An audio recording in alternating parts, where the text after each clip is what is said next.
Nagaya Susan, Nagaya Grinji Wawunga, Gumidapiyanga, Gumidat Waranga, Madamarong Tianaga Anaga, Madamarong Balia, Gamarigal, Guri Pemel. Hello, I'm Susan. I'm Grinji Wawunga. With deep honour and respect, I ask to speak to the male spirits. I ask to speak to the female spirits, for all of us to be able to walk, talk, work, live and play on country. And for me today, it's Gamarigal country. I would like to acknowledge all the lands that we are coming from for this very important event today, represented both nationally and internationally. I would also like to acknowledge all people on this call and honour our elders for yesterday, today and tomorrow. We are the oldest original people on this planet. We are the oldest surviving living culture. We know how to care for country, and when we do, country takes care of us. My wish for the future is that First Peoples knowledge is embraced and the way in which we care for country is valued and recognised as being sustainable in its practice. And in how we care for the environment, we would like to share that with everybody to make sure that we have a healthy future. Thank you. Susan, thank you so much, and welcome all to this, the 8th Fiona Wain Oration for 2022. My name is Andrew Peterson, and I am the CEO of the Business Council for Sustainable Development in Australia.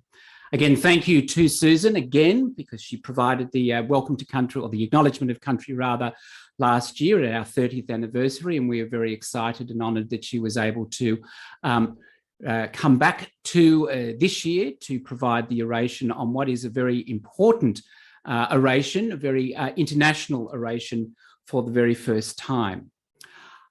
So without taking too much time for the importance of this oration, I just wanted to give you an outline as to how today is going to operate.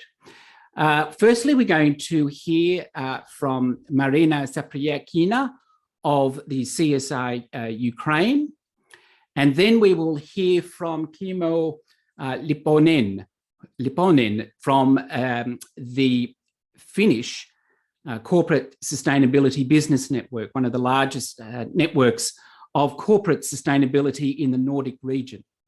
And then we're going to go into a brief Q&A. So if you on your screen are able to see either the Q&A function or a chat function, by all means, feel free to provide me with your questions when we get to the Q&A, and I will seek to moderate those questions back into the session with both Maryna and Kimmo. So what I would like now to do is introduce our 2022 orator, which is Maryna Saprykina of CSR Ukraine. Now, it's very interesting as to the circumstances in which Maryna agreed to provide the oration this year. Of course, as part of the BCSD network, the WBCSD and the global partners were incredibly supportive when it was announced that this conflict had started on the 24th of February this year in support of our kindred in Ukraine. But what struck me, I think, at that point was that we were supporting, in one sense, in the abstract. And so when Maryna actually spoke at the recent liaison delegate meeting in Montreux for the WBCSD conference this year, it really did hit home as to the significance of the plight that the Ukrainians were going through. And what really struck me, I think, was not just the passion that she talked about in relation to her country's plight, but more importantly, and very much like her country's president, made a compelling narrative about the Ukrainian people's resolve to be clear-headed that the pathway to resolving this challenge lies with us all, not just the Ukrainian people. So what does that mean for business? Hence the title of this year's oration. And so without further ado, I will hand over to Maryna. Over to you. Thank you very much. Thank you, Andrew. Good afternoon. I know that it's evening in Australia, and good morning. It's early morning in Austria. Now I'm in Austria, in Vienna. I arrived here on 17th of March. But actually, I should say that the time stopped for Ukrainians on 24th of February. We even say now that there are 4 seasons: winter, war, summer, and autumn. We didn't notice spring. And now the war waged by Russia has been taking place for 3 months. Before the war, Ukraine was the second largest country in Europe with 41 million citizens. And I think now everybody knows that Ukraine had, and I hope has, and will have agriculture as the biggest sector of the economy in Ukraine. And and the country was the world's largest wheat exporter. Also, our mineral commodities and light industry were important sectors. And Ukraine produced nearly all types of transportation vehicles and spacecraft. Perhaps you've heard about Maryna, the biggest airplane in the world. European Union was the country's main trade partner. And also Ukraine was an IT nation. And we have the Ministry of Digital Transformation. And in 2019, just 3 years ago, the DIA application was launched. It's mobile application, and it was launched just as a tool to reinvent the way individual Ukrainian citizen can and business interact with the state. And before the war, it was around 12 million DIA users, meaning every 4th Ukrainian had DIA. I think now even more people, more Ukrainians use DIA. And just to compare that, in 1 year, the number of app users has grown almost 5 times. And with the phone, I can register my business. I can also I can pay taxes, for example. I can pay fines, if any.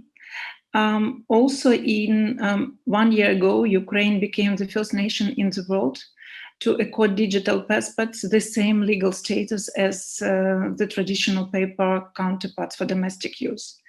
And Ukraine was also one of only 4 European countries with fully digital driving license. And also the business was very easy to register via DIA. And sure, tourism was also popular industry and popular sector in Ukraine. And we have mountains, we have seas, Azov and Black One. Unfortunately, in 2014, Russia occupied and annexed Crimea. It was one of the biggest tourism destinations before, and occupied Eastern Europe. Sorry, I hope it never happened, Eastern Ukraine. So just to calculate, the war in Ukraine has been for 8 years. And I'm from occupied Eastern Ukraine. And my mom flew twice, first in 2014 and the second time in 2022. And now there are severe fights in Eastern Ukraine, and every day kids and families are killed. Some cities do not exist anymore, like Bucha, Irpin, and Mariupol. Perhaps you heard about this tragedy of Ukrainian people. But anyway, Ukraine now and our government is developing the plan for rebuilding for deoccupied territories. Many businesses have been relocated to Western Ukraine. And unfortunately, 12 million people became internally displaced persons, but among them, 5 million flew abroad and 7 million went to Western Ukraine. Among these people, I'm also, and I should say that 50% of my team is also abroad, but also 50% of my team work from Ukraine. For businesses now, there are a lot of challenges. And sure, one and very important challenge is to help and to save employees, because employees are located in many different countries. And another challenge for international companies and their local Ukrainian branches is to understand how to live with Russian branches. It's sad, but many companies still have branches in Russia. And very often when companies tell me that they operate in Russia because it's just Putin who waged the war, it's not true. It's not just Putin's war. It's the war of Russia against Ukraine and against Ukrainians. More than 80% of Russians support war in Ukraine. Russian soldiers, not Putin, kill our kids, deported our kids to Russian territory. More than 200,000 kids are now in Russia. And also, it's Russians who burn not only houses of Ukrainians, but also our books. And I think, and I'm sure that this is genocide against Ukrainians. And sure, it's very difficult environment to lead business, but our companies try to do this. And as many companies now relocated to Western Ukraine, they start developing their businesses. Some companies started to change their business sector to develop something new, and some continue. And also now there are a lot of grants for entrepreneurship, for entrepreneurs. When Andrew asked me to tell a bit about my daily life, I should say that we work. It didn't happen at once, because after 24th of February, practically for 1 month, we didn't know what to do. We were shocked. We were trying to find safe place, and we tried to get in contact with every team and understand that the team member is in safe place. For the first two months, I couldn't sleep, and I always woke up at 4 a.m., the time when Russia started bombing Ukrainian cities on 24th of February. And I think that now we have this psychological trauma, and perhaps you've heard that our First Lady just launched a big campaign to help Ukrainians with psychological traumas. Also, some projects stopped as donors decided to transfer money to humanitarian projects. And yes, now we are looking for financial support for part of my team. Now when I wake up in the morning, and it happened today, and it happens every day, the first thing I do is to search through social media to see how the night was, whether it was calm, and whether there was not any air raids and any bombing. Today, for example, in the morning, in the night, there were bomb explosions. So I hope that it was our defense system worked in Dnipro. Then I make a call to my team. Are they okay? And yes, we had the case when our employee was under occupation and we couldn't get in contact with her. It was near Bucha. And actually, this is the most sad thing when you can't help the person in 21st century. You can't help because there is no internet, there is no mobile connection. We started to make many meetings online with the team to support each other. And I understand that it's very important for people. Now they understand how important to have online early morning meetings. And some of our sister organizations, they sent us some donations. And for example, with the volunteers, we bought bread for the occupied territories. I understand that now a lot of people would like to support Ukraine, and I should say that please do not stop, because the most difficult month will be ahead. Russia now tries to occupy eastern and southern regions of Ukraine. And that's why it's important not to forget about Ukraine, because the war has been taking place for 3 months already. So first and foremost, in business terms, please ask your company or ask your suppliers to make an exit from the country aggressor. The country where there is no respect for human rights and there is a high corruption. I mean, it's in Russia.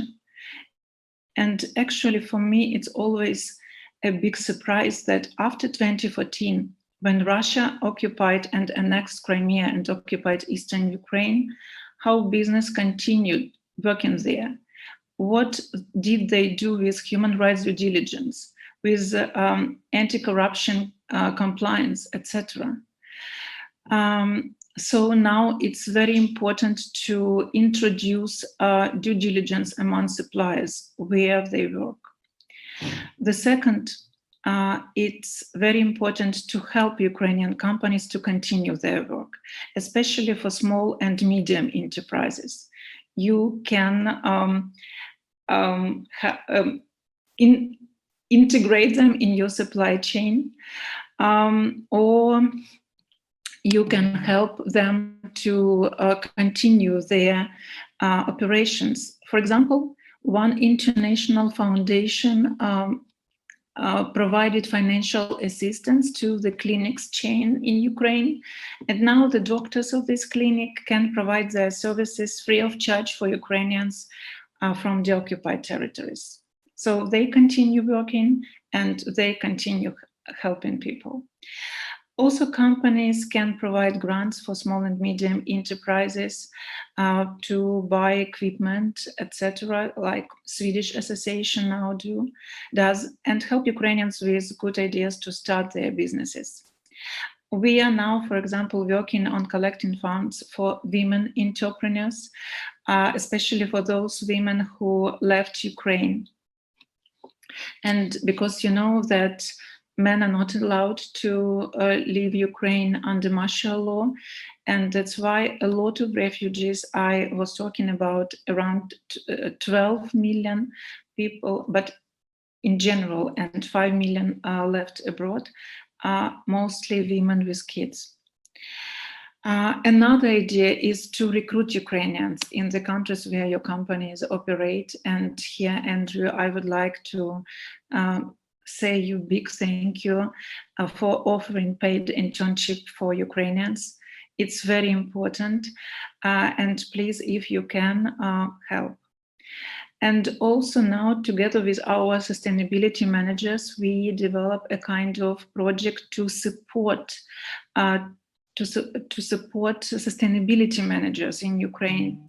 And we would like to develop a program for sustainability specialists from Ukrainian companies to get a paid 2-week practices in another companies abroad to improve their knowledge, skills, and to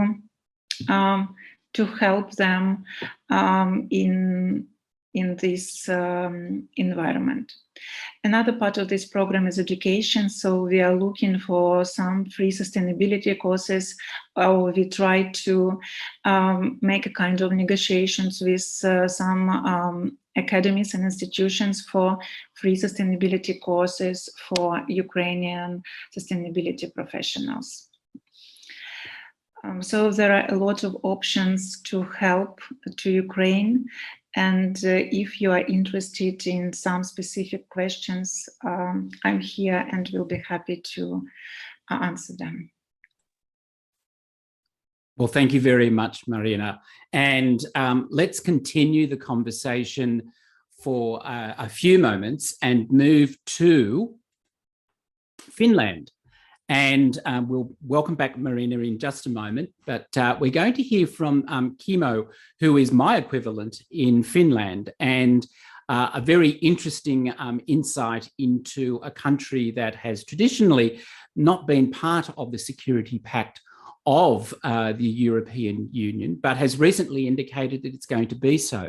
But what's really fascinating is that FIBS, the enterprise that Kimmo is the CEO of, has recently undertaken a survey of business attitudes towards this very important issue, and one of governance and that of security. So, Kimmo, if I can get you to open your video as well, which you have, thank you very much.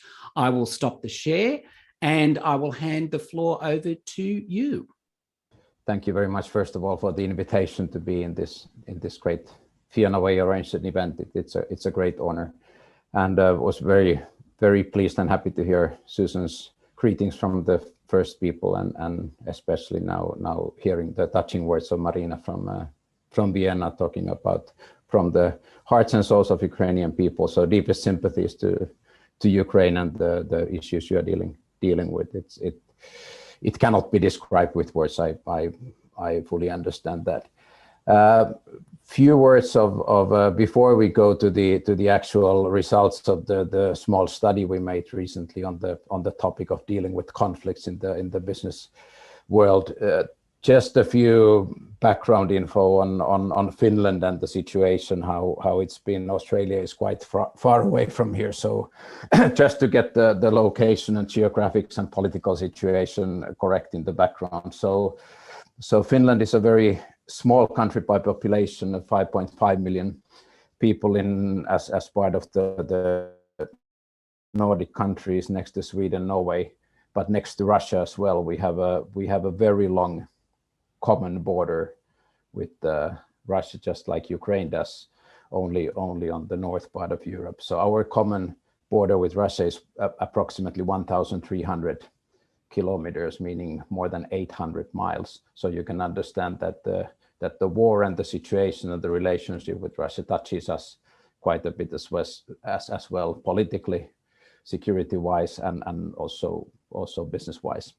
We are part of the European Union, have been there for the last 25 years, but we have recently applied for the NATO membership together with Sweden, which Andrew referred to as well.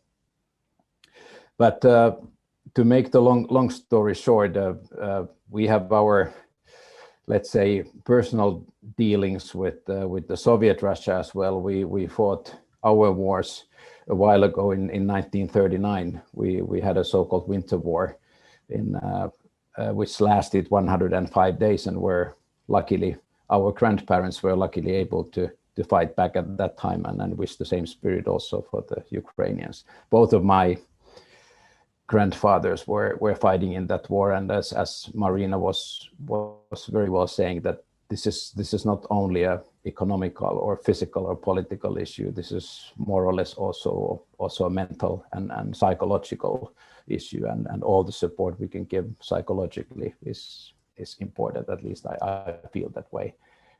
Both of my grandfathers both survived the war physically, but not mentally.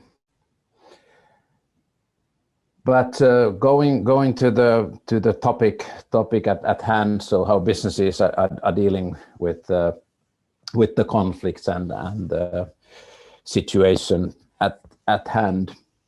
As Andrew was saying, the Finnish Business and Society, which is our network, is a network of 400 Finnish companies, consisting of mainly of the major corporations, multinational corporations, but more and more small and medium-sized companies as members, and we are trying to support them to deal with all corporate sustainability issues, including dealing with conflicts. And we have a panel of approximately 50 major companies in Finland, where we ask through the panel how they deal with current topics, and the latest panel was about how the companies are reacting and dealing, and what type of policies they have towards armed conflicts and other serious conflicts in their business environment. And we were a little bit surprised about the figures. First of all, when we asked how many of big corporations had been dealing during the last 5 years of external conflicts in their business environment, the figure was 73%. So during the last 5 years, 73% of those corporations have been forced to react to an external conflict, whether armed conflict or other serious conflict in their business environment. So 73% during the last 5 years, which I feel means that since there are unfortunately conflicts around the world that we are needing to react to. Most of the companies, 61% of the companies in our survey, have policies and principles and codes of conduct and practices how to deal with those conflicts. And in addition to those 61%, another 20%, which takes it more than 80% of the companies right now, are having policies and are preparing policies to deal. So an additional 20% of the companies, because of the war in Ukraine, have been forced and have been willing to create policies on the topic. The other aspect we asked was that since we especially we who are actively working on corporate sustainability, of course, feel that the company should have a positive impact and positive reaction and preventive actions to conflicts as well. And we asked that as well. And again, a bit surprisingly, only 1/3, 32% of the companies, so 1/3 of the big corporations thought that they could have a positive impact on the prevention, which means that people are quite pessimistic in the corporate world that how much impact they could have based on their actions. So all in all, if to summarize that at least the companies in Finland, they are well aware of the conflicts, they are quite well prepared, they are increasing the awareness and increasing the policies as we speak. They don't feel too positively about the having a possibility to have a preventive effect on the conflicts. And then on the end note, as we know from the survey and we know from the discussions with the bigger corporations, it's very difficult. The war in Ukraine has been a very special case, at least for us in Finland, because it brings the armed conflict and the risk of an armed conflict very close to us and to our companies. And as Maryna was very well saying in her oration as well, we need to act. We need to act fast. We need to take action. We need to take sanctions. We need to do all we can to pressure not only the Russian government, but the Russian society all in all, that the war ends as soon as possible. And our companies have taken fast action. Most of the companies operating in Russia have ended their activities, closed their factories, moved their business away, basically closed down the business 100% in Russia, and in a very, very fast manner. And I think all in all, we should pay respect to those companies who have been fighting on kind of closing their businesses and taking the sanctions, because it's not easy. The pressure has been tremendous.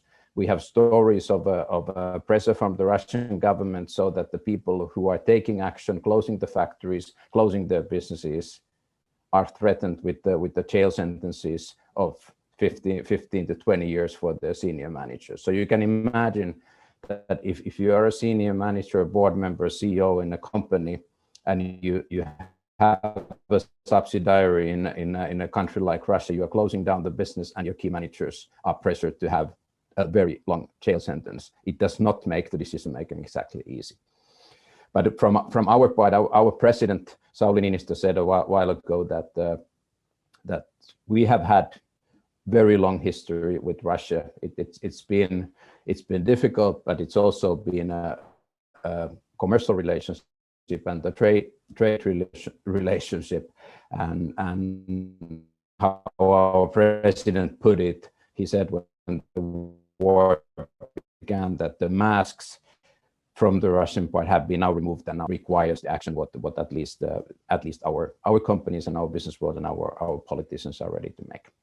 We're all up on the screen, going to now the Q&A session. And I think what I would like to do is start, I think if we can, with chemo. And it's a question that comes up because Maryna shared with us her current state of mind. And I'm interested to understand also, chemo, how are you?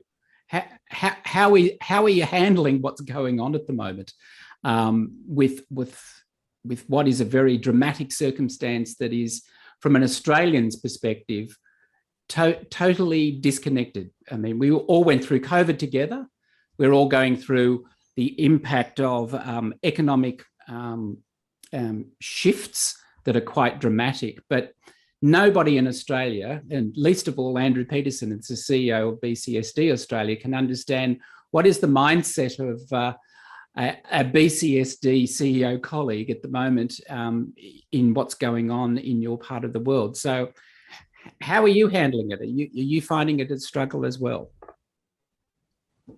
We are proceeding with the activities in security-wise, and trying to, like, first and foremost, what I'd like to re-emphasize what Maryna was saying as well. We should not forget. We should definitely not forget that the war is going on, and it affects us all. It indirectly or directly, it has an effect. It has Finland as of now, but it has a major effect on our major companies having business or having had business in Russia. And they have acted fast. They have acted decisively. They have acted calmly given the difficult circumstances. But all in all, I think we in the Nordic countries, Finland and Sweden, now joining NATO, for example, it cannot be compared to the situation what Maryna and her colleagues are facing, and that's why we should give our utmost to support the Ukrainian war, because it's in a way it's a war in Ukraine, but it's a war in Europe as well. And I think Finnish people take it very seriously. Our prime minister was in Bucha yesterday, meeting with President Zelensky, and giving that sort of a support. And that's what all of our countries and businesses should give. But thank you for asking, Andrew. But I think given the circumstances, we are doing okay and trying our utmost to support Maryna and her colleagues. Excellent. Interesting question come through on the chat, and it does provoke a question that I wanted to ask first, and that was how a business, and we'll start with you, Maryna, how is business helping its employees at the moment with obviously the psychological trauma that's going on, the dislocation of the business operations? In some cases, they've had to be let off. What has business been doing around helping, if it can, business, helping its employees at this very difficult time? Yes, Kimo, you are right. Yesterday, your Prime Minister was in Ukraine and also told about support to Ukraine and support also to Ukrainian education system. So thanks for this a lot. Business help a lot to employees because it was number one issue during the war. And when the war started, the first thing which was done by business was to help employees to being relocated to the safe places. Some companies open their offices in Poland, for example, or in other neighboring countries, and they ask their employees with families with kids to move there. So first is relocation cost. The second, psychological support. Yes, many companies, even after COVID-19, they have had their psychological helpline, and now they try to use this helpline to help to their people, because I think it's very difficult to understand if you are not in this. But for example, now I'm in Vienna, or any employees can be in Warsaw or in Helsinki or in Riga, but all your mind and your soul is in Ukraine. So that's why psychological support is very needed. And I see very often that people are overburdened with not only with these feelings, but also with volunteer work, because a lot of employees, they work for company during the work hours, and then they help country with volunteer support, we help army, etc. So that's why companies try to help this to help them. Also, it's very important to hear to see your CEO and have the message from your CEO, to hear your CEO, what they are doing. And many companies, they introduce weekly meetings with CEOs. Especially it was very important in the beginning of this insane days when top managers of the companies met with employees and try to calm down a bit. In that situation, it was very difficult, but they tried to do this. Also, they helped now companies try to help kids of their employees. And for example, some companies even open kindergartens in other regions for in safe regions for kids of employees. Again, some companies provided compensation just for people to get integrated in the new places. Companies work a lot with employees and try to help them. And the most acute issue now is to save business. Again, for employees to get employed and to get financial support, to get salaries. And that's why it's another issue. Many companies now try to reorientate, to refocus their business to save it. let me explore the challenge around the business and community relationship. Back to Maryna, in relation to the importance that companies have to lives and livelihoods. What's the attitude of the Ukrainian community towards business? I should start from COVID times, because during the COVID, our business practically saved the country in the first weeks of COVID. So, and it was the crucial point when the relations between communities and businesses changed, and the attitude towards business changed. Everybody understood, but many people understood that business play a crucial role in community development and in the country development. So now this attitude didn't change at all. I do not speak about companies working in Russia, because there were some companies in Ukraine who worked in Russia before this war. And but in general, community have a very nice relations and a nice attitude towards business. Also, now everybody does a lot for the country. And we can't say that there are not insufficient efforts or something like that, because now the issue is about the country existence, about the country independence, and about the democratic principles in the country. So business does a lot for this.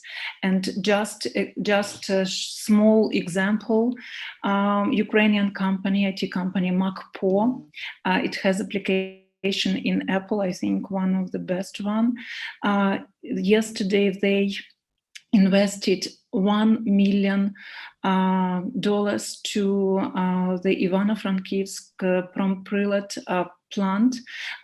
It's place where all innovation activities take place. So business continue to invest in Ukraine. I think it's very important. Also business support volunteers, support army. They doubled the efforts of their employees. And this is not just about the business existence, it's about the country existence. And I think that now every person in Ukraine understands this. And as we say, everybody works at their own front line. Very interesting. Let me pick up on just one of the 3 questions that we've had come through. And one's come from one of the BCSD members that has a very important role in the Central Bank of Australia, and that is the challenge of access to cash. What's the practical challenge at the moment for Ukrainians in relation to being able to access cash? And I guess more broadly, how is the central banking system functioning in the country at the moment? National Bank, I think, did an amazing job. It was functioning during these 3 months. It is functioning now. As a company, as a person, I haven't had any challenges towards withdrawing cash, for example, and it works. And I think it's very important because it also gave and gives a kind of stability for the people, especially for the people who are beyond Ukraine. So everything works. Now you understand that there is new bank regulations regarding exchange rate, but I think it's obvious.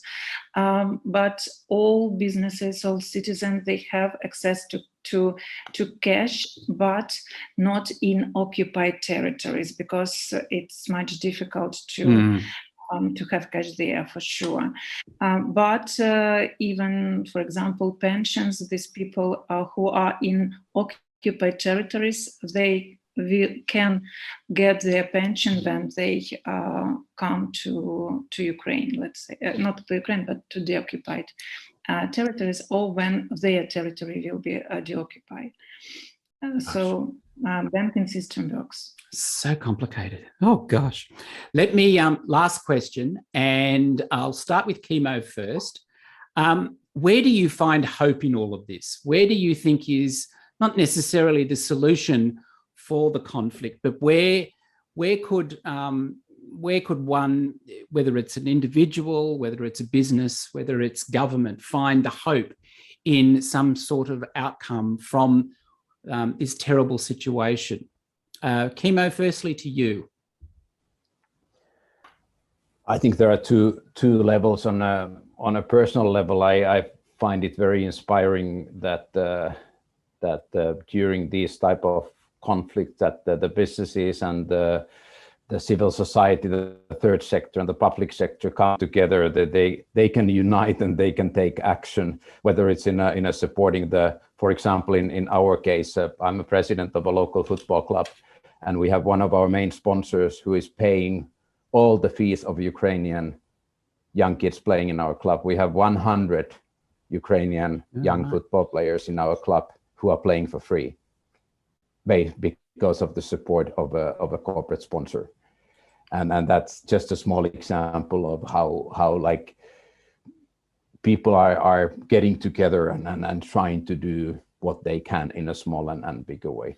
On a big scale, on a macro scale, I think and I hope and I'm optimistic that what COVID did for digitalization, like having these Zooms, even though the line is breaking, we are having these Zoom events and digital events in a quite different manner than before COVID. And if the war in Ukraine, and I hope that it ends very soon, what it can be done is push the green transition forward. Because of the sanctions of what we have made to Russia couple of days ago, and we are dependent on that gas. But what we are trying to do is to try to find out very actively and very fast, and been doing that for the last months already, that they're trying to find new ways for our energy production and make it more green, make it less dependent on fossil fuels.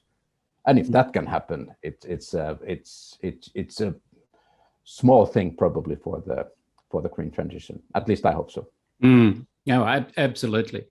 It has the potential for dramatic change as a result of pivoting towards renewables. It's quite extraordinary. So, Maryna, over to you, and the last word, and that is in response to the question: where do you find hope at the moment, and where do you think the hope will come from in the resolution of this situation?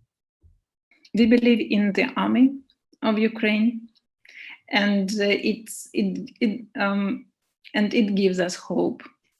Also, I would like to say that despite the number of people who left Ukraine, around 90% of them would like to come back as soon as the war ends. I think it's also very important. And also another hope is thinking about what is next and what we can do now. That's why now we are part of this big process to rebuild Ukraine, to develop the plan how to rebuild Ukraine. And every minister, every organization now are engaged somehow. And we think, and here I completely agree with Chemo, it's very important to rebuild Ukraine on sustainability principles, on ESG principles. And that's what we are doing now together with sustainability professionals. That's our plan, that's our hope, and sure, we will win sooner or later. But I really hope that it will be much sooner, because it's impossible to think that in 21st century, one country can dictate its rules to all others. we should stop it and we should fight for European values. And we need help of the whole world. Maryna and Kimo, thank you so much for joining us today. And thank you, Maryna, particularly for delivering the 8th Fiona Wain Oration. Speaking to a colleague in the media only a few days ago about Maryna accepting the invitation to give the oration, he said, and I couldn't help but agree entirely, that Fiona would have loved it. In fact, she's probably looking down right now saying, I've got so many questions that I want to ask Maryna right now, and get out of the way, Andrew, because I'm going to ask them. So for that brief flutter on my part in relation to my predecessor, thank you so much for joining us today. Thank you so much for your time. Thank you so much for the work that you're championing in your respective jurisdictions. I certainly hope that I can see all of you very soon at some point in some part of the world, and that we can share in the hope, as Maryna and Kimo have said, is very much owed to the people of Ukraine sooner rather than later. So thank you very much for your contribution and your time today.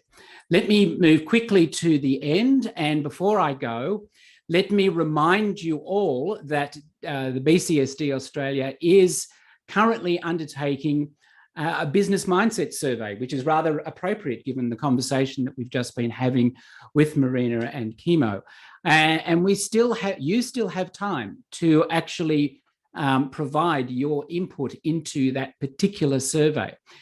We've launched it only a few weeks ago, and it's the first survey on Australian business sentiment around what its long-term plans are to drive transformation change based on the work of the WBCSD. And we're doing it because we think it's an interesting moment in time. It was planned, I can tell you, long before our federal election, but it just happens to be an interesting opportunity in relation to where business attitude is as a result of what's happened in Australia in the last few weeks. The survey does only take a few minutes to complete.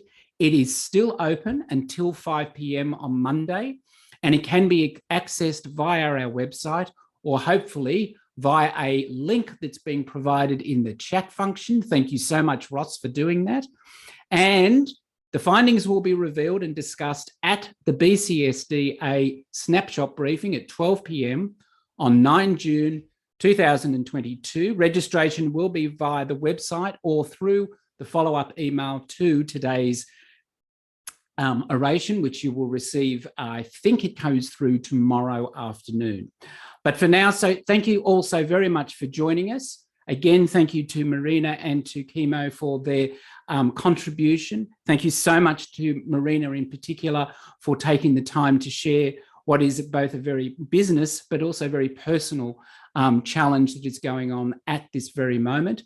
I'll note that she has indicated in the chat function, please join them all on the 21st of June at the Sustainability 24-hour marathon that's devoted to sustainability implications of the war and support of civil society in Ukraine. And if memory serves, you can actually find that on the CSR Ukraine website. But for now, thank you very much for your time. And for that, I now close down the oration for 2022. Thank you and goodbye.